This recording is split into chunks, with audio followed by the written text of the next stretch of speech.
The officers elected and appointed had been installed into the responsibility station. The charter by which the court is held and trusted to your care. It is a sacred trust and should be safely guarded.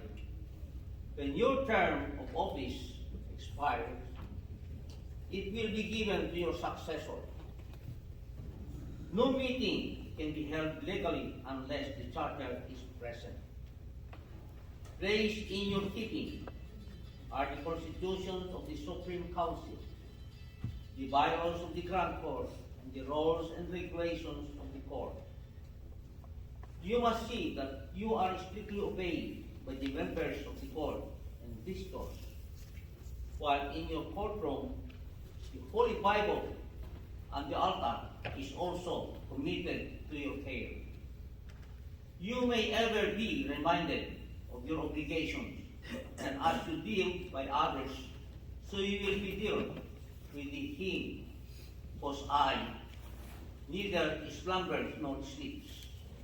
But we will give the all rich reward for duties well performed. I now present to you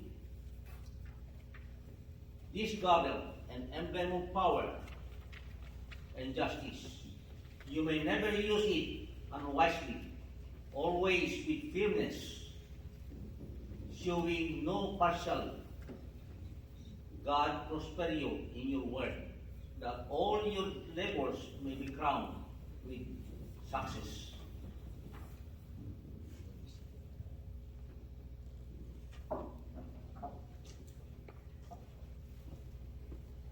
According to the usage of our order, we have installed into the respective stations the officers whom we have chosen to guide you during the coming year, and to them you owe your loyalty.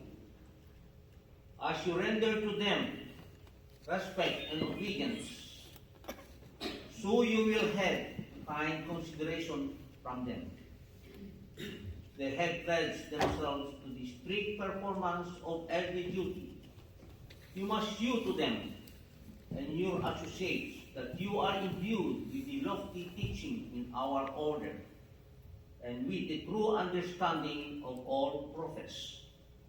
Let nothing be left undone to carry out not only the rules and regulations laid down for us in our Constitution and bylaws, but to carry far and wide the meaning of fraternity. Let us weigh well our thoughts and deeds, lest be our example some should err, and by so doing our good work would be destroyed. We have a great responsibility, and we must first learn our own lessons before we can be an example to others. We must all depend one upon another, for no one can live unto himself alone. And by helping others, we also help ourselves. May we add another bright page in the history of our order.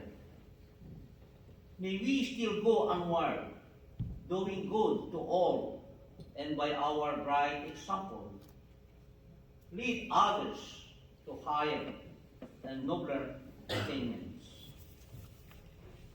Honored Lady Marshal, you will make proclamation from the west and the throne that the officers of this court